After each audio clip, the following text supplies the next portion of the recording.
the Kingdom of Mali and the city of Timbuktu in the 14th century. Mali was a powerful and wealthy kingdom in West Africa. So here along the west coast of Africa is the Kingdom of Mali. Now the Kingdom of Mali was at its height in the 14th century.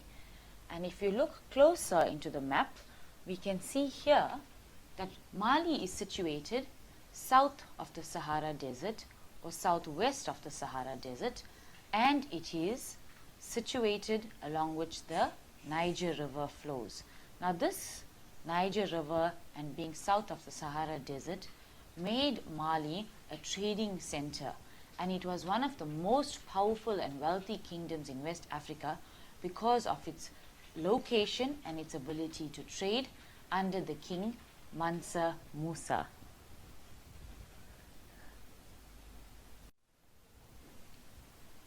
Trade across the Sahara Desert.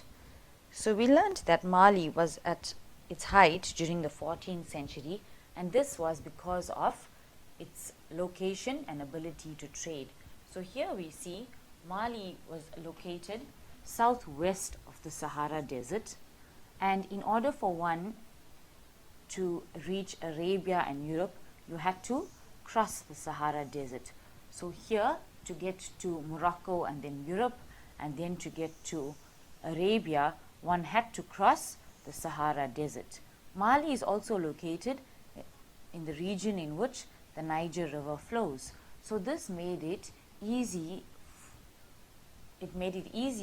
for trade. So if people are crossing the Sahara Desert, the type of transport for trading depended on the region itself, and this was a desert region. So they used camel caravans.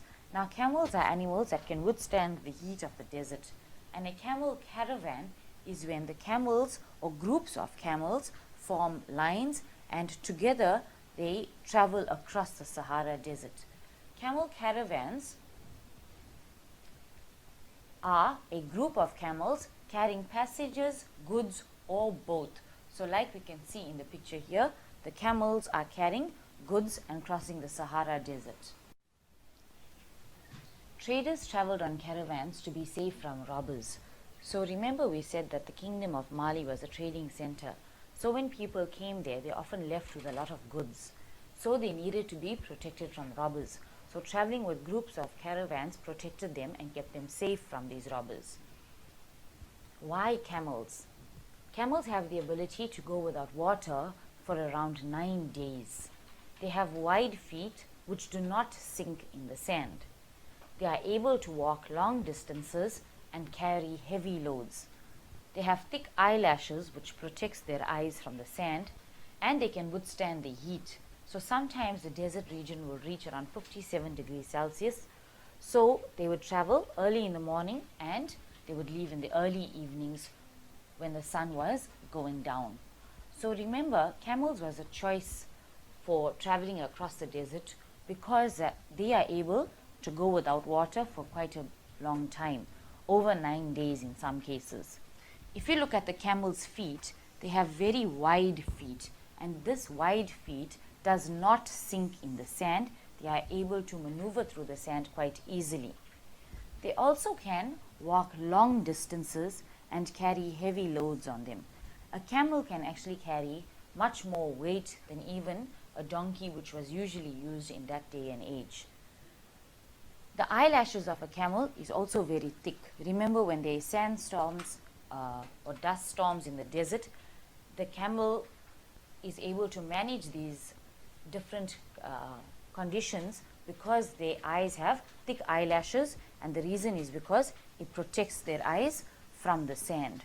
Now we know that a desert is a very hot region which receives very less water. In summer, on some of the hottest days, it can reach up to 57 degrees Celsius, and it is because of this high temperatures that traders would prefer to travel with their caravans very early in the morning, or they set out in the early evening and travel throughout the night. The Trans-Saharan trade route. Now the Trans-Saharan trade route used Mali as a center for trading. So when we look at the map, our key tells us that this thick black line indicates to us the different trade routes. The two pigs symbolize the salt mine, and the gold bar symbolizes the gold mine. So here near Timbuktu, here is Timbuktu on the map, which was the capital of the Kingdom of Mali. Around there we can see that there are salt mines as well as gold mines, and these black lines indicate the trade routes that were used. So firstly we see that traders would come from Arabia and come into the Kingdom of Mali for trading. And remember, we can see here that they are crossing the entire Sahara Desert. Once again, that's why they used camel caravans. Then we have people who came from Europe via Morocco, and here is the route in which they traveled. And lastly, here's the Niger River situated. So the Niger River was also used for trading, so they would travel up the river and come into the Kingdom of Mali for trading. So this is the trans-Saharan trade route in which Mali was actually the center for trading. What were the goods that were traded in the Kingdom of Mali? Wealth was based on trade, and Mali was a very wealthy, powerful kingdom simply because of trade. So the king controlled trade. That means the exchange of goods was controlled purely by the king. And how did he do this? He did this by taxing imported and exported goods. Now, tax is when you pay money to a government. This means that anybody that brought goods into the country or into the kingdom, so they imported goods. So if they brought goods to Mali from Arabia and Europe, when they brought these goods in or imported them, they had to pay a percentage of money to the king. Even when you took goods from Mali and you sent them with traders out of the kingdom, that means you exported goods, then you also had to pay a tax. And in this way, the king maintained and controlled trade, and that is how the kingdom was able to become powerful and wealthy, because the king would collect tax. Gold. Now gold was mined in Mali, and we know it is a very precious resource. The king kept all the pieces of gold. So like we can see in the picture here, the king kept all these gold pieces, also known as nuggets, and he sold gold dust to the traders. So the king never sent actual gold pieces with traders. He only sold dust to the traders, and he kept the pieces to himself. And in this way, he maintained the control of gold trading. Gold was in demand in Europe for coins. So because of the currency used in Europe, they would use gold to manufacture their currency or coins. So gold was in high demand. Now if it is in high demand, that means more people want it. And Mali was rich in gold because it was situated near a gold mine. So traders were taxed when they passed through Mali. So when the Europeans came and they wanted gold, they had to pay a tax to the king when they passed through Mali, and they wanted to trade with anybody in Mali. And this is how the Kingdom of Mali managed to become so powerful and wealthy. Salt was also a commodity which was traded in the Kingdom of Mali. It was mined deep in the Sahara Desert. So here on the map we can see the Kingdom of Mali had many salt mines that were situated in the Sahara Desert. And this salt was then imported to Timbuktu. So from the Sahara Desert, the salt from these mines were imported and brought to the city of Timbuktu. And they used camel caravans to carry the slabs of salt.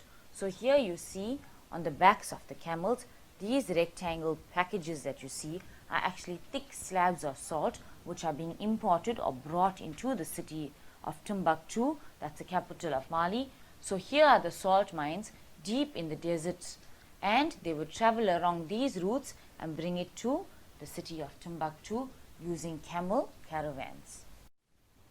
Other goods that were traded.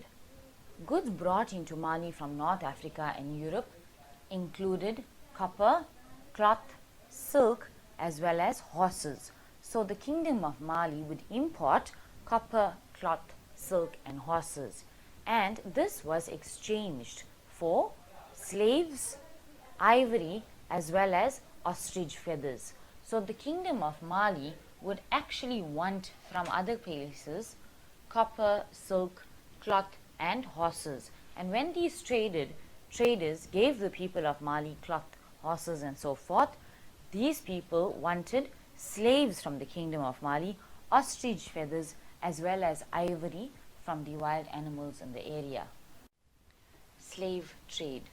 A slave is a human being that is bought or sold and is the legal property of a person who is forced to obey his or her owner. So, a slave is a human being that is treated like an object, and they are bought or sold by a person. Once this person has been bought, they are forced to obey the owner, that means the person who has bought them. Now, slavery actually existed before slaves were taken to Europe in the 1100s, and slaves were used in West Africa.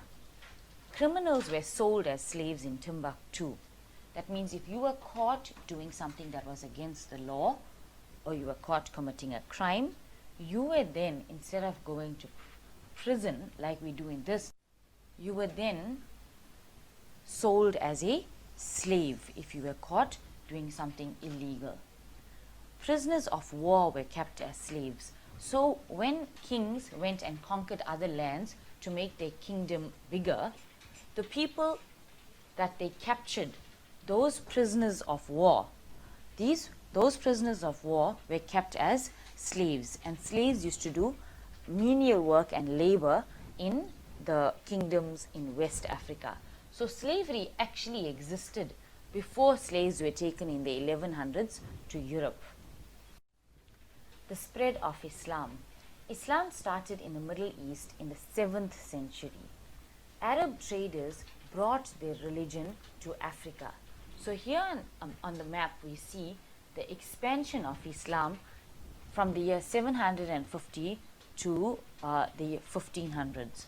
So the orange areas indicate the extent of Islam and how it spread in the start, or in the mid rather, 7th century. So we see that it started here in Arabia, and when traders came to the Kingdom of Mali and Timbuktu, they brought their religion with them, and that is how Islam started in Africa and started to spread through other areas. The spread of Islam. What is Islam? Islam is a religion which was born in the 7th century. Followers of this religion are called Muslims, and they believe there is one God, and the name of that God is Allah. The Prophet Muhammad was born in Mecca, and Mecca was actually the trading center of Arabia.